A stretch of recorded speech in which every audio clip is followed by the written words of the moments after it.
Hello everyone, welcome to my channel. তো আজকে পবিত্র ঈদ, আর ঈদের অনেক অনেক শুভেচ্ছা রইল সবাইকে। যারা যারা আমার ভিডিও দেখছেন তাদেরকে ঈদের অনেক অনেক শুভেচ্ছা রইল। তো আজকে সকালটা শুরু হয়েছিল, আমি অনেক সকালে উঠেছিলাম আর প্রতিদিনকার মতোই জানলা খুলে আমার প্রাকৃতিক দৃশ্য দেখতে লাগে। আর ডাক্তাররা বলে চোখের জন্য সবুজ খুব ভালো, বিশেষ করে আমার পক্ষে, কারণ আমি অনেকটা ছোট বয়স থেকে চশমা পরি। তো যেটা হয় যে আমার মা বরাবর বলতো সকালে একটু সবুজ দেখতে পারিস না, একটু ঘাসের উপরে হাঁটবি, একটু চারিদিকে দেখবি, সকাল সকাল ঘুম থেকে উঠবি। এগুলো তখন বলতো যখন আমি স্কুল বা কলেজ লাইফে ছিলাম। তো এখন যেহেতু জব করি, এখন প্রতিদিন সকালে উঠতে হয় আর আমি আশপাশটা সবুজ দেখি। তারপরে আমি চা খেয়েছিলাম। আর সকালে উঠেই আমার যত ডায়েট থাকুক, যা থাকুক না কেন, চা ছাড়া আমি চলতে পারি না। বেসিক্যালি আমি চা লাভার, আমি প্রচণ্ড পরিমাণে চা খেতে ভালোবাসি। আর চা ছাড়া আমি একদমই চলতে পারি না, সেটা যত ডায়েটই হোক না কেন। অফিসে খাওয়া হয় না, সময় হয়ে ওঠে না, কিন্তু বাড়িতে যখনই থাকি তখনই চেষ্টা করি, মানে চেষ্টা নয় ঠিক 2 থেকে 4 মিনিট বা আধ ঘন্টা পর পরে আমার মনে হবে ও মা একটু চা দাও, ও মা একটু চা বানিয়ে দাও। আর নিজের হাতের চা আমার একদমই ভালো লাগে না। অন্যান্য সব রান্না পারি, কিন্তু মায়ের হাতের চা সব থেকে ভালো লাগে।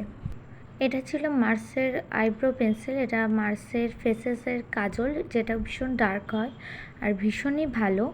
আর এটা হচ্ছে পন্ডস লাইট ওয়েট ময়শ্চারাইজার, যেটা আমি সবসময় ব্যবহার করি, শীত বর্ষা গ্রীষ্ম সবসময়। এটা মার্সের একটা লিপ বাম, যেটা ঠোঁটকে হাইড্রেট করে আর ভীষণই ভালো, সারাক্ষণ স্টে থাকে। আর এই জায়গায় মাকে বলেছিলাম লিপস্টিক এনে দিতে, আর আমি আমার সমস্ত লিপস্টিক ফ্রিজের মধ্যে রাখি। ফ্রিজে লিপস্টিক রাখলে ওর মধ্যে যে অয়েলটা থাকে ওটা খুব ভালো থাকে, তো লিপস্টিকও অনেক স্টে করে। আর এখানে নিভিয়া পারফিউম, এটাই সবসময় ব্যবহার করি। আর এখানে আমি টিপ পরছিলাম হালকা করে, আর তারপরে রেডি হয়ে বাইরে বেরিয়ে দেখছিলাম যে আমার লুক কেমন ছিল। আর পিছন থেকে মা আমাকে টাটা বলছিল। মায়ের সাথে দেখা করার পরে আমার বাড়ির মায়ের সাথে দেখা করলাম, দেখা করে আমি বেরিয়ে আসলাম। বেরিয়ে এসে আস্তে আস্তে রাস্তা দিয়ে হাঁটছি আর ভাবছি আমি প্রতিদিন এই একই সময়ে যাই, আজকেও একই সময়ে যাচ্ছি, কিন্তু আজকে সেন্টারে নয়, আজকে যাচ্ছি ট্রেনিংয়ে। আজকে মজা করার দিন, আনন্দ করার দিন, খাওয়া দাওয়ার দিন, আর অনেক অনেক আনন্দ আর অনেক অনেক স্মৃতি ফোনের মধ্যে ভরে আনার দিন। তো অন্য দিন সকালবেলা যখন যাই তখন এরকম মিঠে রোদ থাকে, মানে সকালের যে রোদটা, আর যখন সন্ধেবেলা ফিরি তখন রাত থাকে। রাস্তার এক পাশ দিয়ে সকালবেলা আমি যাই যখন আলো থাকে, আর রাস্তার উল্টো পাশে আসি যখন অন্ধকার হয়ে যায়। তো এখানে আমি রাস্তার মধ্যে আবার নিজের লুক চেক করছিলাম। তো রাস্তায় যেতে যেতে এই সেই খদ্রাবদ্রা রাস্তা যেখানে আমি কিছুদিন আগে পড়ে গেছিলাম, আর এই সেই গর্ত, মানে এটাকে এখনও দেখলে মনে ঠাস ঠাস করে মেরে দিই একদম। তো রাস্তা দিয়ে যাচ্ছিলাম, আর এই যে হালকা মিঠে রোদটা, এটা প্রচণ্ড ভালো লাগে, যার কারণে এই গলির রাস্তা দিয়ে আমি যাই। আর এটা মানে শরীরের পক্ষে সকালে রোদ লাগানো ভীষণই ভালো। ডাক্তাররা বলে যে শরীরে সকালে ভিটামিন ডি এর জন্য রোদ লাগানো খুবই ভালো। আর আমি রাস্তায় যেতে যেতেও মাঝে মাঝে নিজের লুক চেক করে নিচ্ছিলাম। আর এই যে ক্রক্স, আমি শ্রাদ্ধ বাড়ি থেকে অনুষ্ঠান বাড়ি সব জায়গায় পড়ে যাই। আর এখানে একটা খরগোশ মানে রাস্তার এপারে ছিল, টুক করে ওপারে চলে গেল। তারপরে স্টেশনে পৌঁছেই এখানে দেখা হয়ে গেল আমার কলিগ সুদীপাদির সাথে। তো এখানে সুদীপাদি ফোনে ব্যস্ত আর আমি আমার মতো ব্লগ করছি। এখানেও ও ফোনে কথা বলছে, সবাইকে সব ইনফরমেশান দিচ্ছে, আমি আমার কাজ করছি। আর এখানে মায়ের মন্দির ছিল, মায়ের মুখটা এতটাই মিষ্টি লাগছিল, সকাল সকাল মায়ের মুখ দর্শন করে মনটা ভালো হয়ে গেল, দিনটাও শুভ হলো। আর ট্রেনে গেলে এই যে পার্টটা থাকে, যখনই ট্রেনে যাই, এই যে ট্রেন এদিকে চলছে আর সব কিছু পিছনে ফেলে যাচ্ছে, এই জায়গাটা আমার ভারী ভালো লাগে। আর এই আমার আরেকজন কলিগ, এ হচ্ছে নমিতাদি, সুদীপাদি, আর ও হচ্ছে সাদা চুড়িদার পরা শ্যামলিদি। তো এই তিনজন আমার কলিগ। আর আমার আরেকটা দিদি আছে যে হচ্ছে আমাদের ম্যানেজার, সে কখনো ম্যানেজার হিসেবে ব্যবহারই করেনি, পুরো নিজের বোনের মতো আগলে রাখে, যার জন্য কিন্তু আমি মেন্টালি এতটা আনস্টেবল ছিলাম, সেখান থেকে আমি রিকভার করছি। আর এরা আমাকে এতটা আগলে রাখে যেটা আমি কখনো মানে নিজের বাড়ির থেকেও এক্সপেক্ট করিনি। এখানে নদী নালা দেখতে দেখতে যাচ্ছিলাম। এই জায়গাটা আমার প্রচণ্ড ভালো লাগে। যখনই ট্রেনে ট্রাভেল করি আমি চেষ্টা করি সবসময় যাতে উইন্ডো সিট পাই, কিন্তু কখনো কখনো পাওয়া হয় আর কখনো কখনো পাওয়া হয় না। এই জায়গায় আরও একটা মজা হচ্ছে, যদি কোনো মাঠ পড়ে আর মাঠের মধ্যে লোক বসে থাকলে ছোটোবেলায় বলতাম কি বাঁদর বসে আছে। আর এখানে আমার এই কলিগ আগে প্রথমবার কী করেছিল যে অন্য বগিতে উঠে গেছে, অন্য বগিতে উঠে ওখান থেকে আমাদের সাথে মুখ বাড়িয়ে কথা বলছিল, তখনও ট্রেন ছাড়েনি।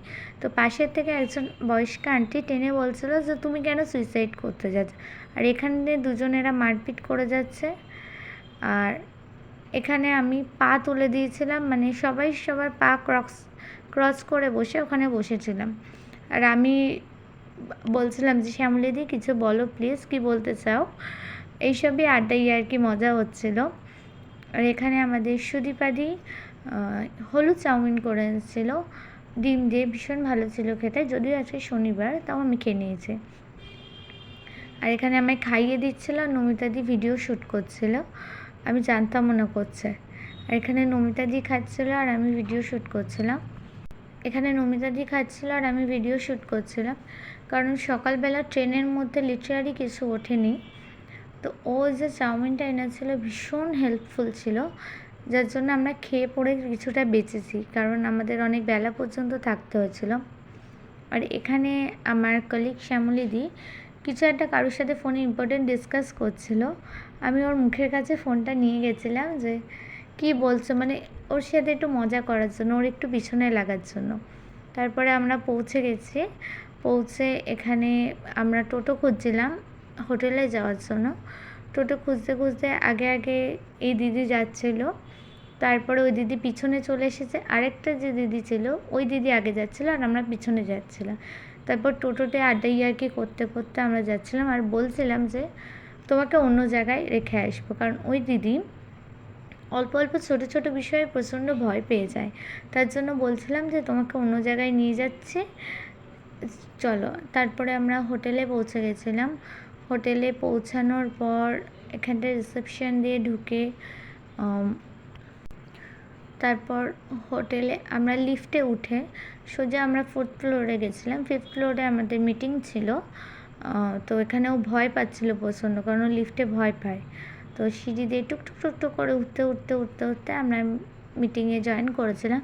আমরা কিছুটা লেট হয়ে গেছিলাম, যার জন্য ঢুকেই আর কোনো ভিডিও করতে পারিনি। তারপর এটা লাঞ্চ টাইম ছিল, লাঞ্চ টাইমে অনেক কিছু ছিল। এখানে আমি অল্প কিছু তুলেছি, এটা বেগুন, ডাল, পনির কোপ্তা। তারপরে মিটিং শেষে আমরা বেরিয়ে আসছিলাম, কারণ আমাদের আবার ট্রেন ছিল। তো তাড়াহুড়ো করে সবাই হোটেল থেকে বেরোচ্ছিলাম। তো তার মধ্যেও আমি একটু শ্যুট করে নিচ্ছিলাম যে আমরা এতটাই তাড়াই ছিলাম, আমরা লিফটের অপেক্ষা করতে পারিনি।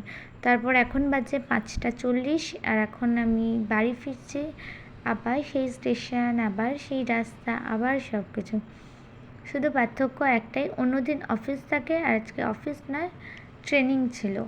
তো আমি এখান থেকে যাচ্ছিলাম আর পাশ থেকে সব টোটোওয়ালারা জিজ্ঞেস করছিল এখানে যাবে সেখানে যাবে। তো আমি যখন বললাম যে আমার অ্যাড্রেসটা বললাম, তখন আর কেউ যেতে রাজি নয়। তো আমি গলিপথ দিয়ে আবার আস্তে আস্তে বাড়ি ফিরছি। আর আজকে যেহেতু ঈদের দিন, তো রাস্তায় অনেক ভিড়ও ছিল আর এখানে সানসেট দেখাচ্ছিলাম। তো ধীরে ধীরে আমি বাড়ি ফিরছিলাম। আর এই যে গলির রাস্তাগুলো আমাদের এখানে প্রচণ্ড পরিমাণে খদ্রা, মানে যখন তখন পড়ে যাওয়ার কল। আমার তো এটাই মনে হয়, অল্প বৃষ্টি হলে এখানে বীভৎসভাবে জল জমে যায়।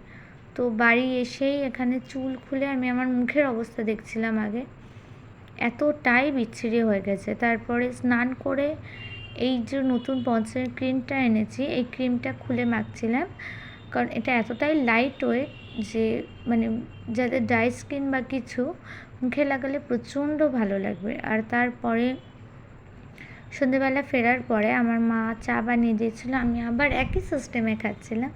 এই যে চায়ে বিস্কুট ডোবানোর পরেই ওই কানায় মানে গ্লাসের কানায় আমাকে টুকটুক করে মারতেই হবে, না হলে আমার যেন বিস্কুট খাওয়া হয় না। এটা অন্য কারোর হয় কি না জানি না। তারপরে একটু পপকর্ন ভাজছিলাম, কারণ স্ন্যাক্স হিসেবে পপকর্ন খুবই ভালো লাগে, কারণ পপকর্নটা মুখরোচক। তারপরে অনেক দিন গল্পের বই পড়া হয় না, তাই গল্পের বইটা খুলে পড়ছিলাম। আর এই বুকমার্কটা আমি একটা বাড়তি কাগজ থেকে বানিয়েছিলাম, যেটা এখন বুকমার্ক হিসেবে কাজ করছে, কারণ বই কতটা কি পড়েছি মনে রাখার জন্য এই বুকমার্ক লাগে, যেটা সবসময় পাওয়া যায় না। তো এখন আর্টিস্ট বানানোর চেয়ে তো নিজেকেই বানিয়ে নিতে হয়। তারপরে মা এখানে লুচি আর আলুর তরকারি বানিয়েছিল। তো লুচি আলুর তরকারি খেয়ে আজকের মতো টাটা, দেখা হবে নতুন একটা ব্লগ।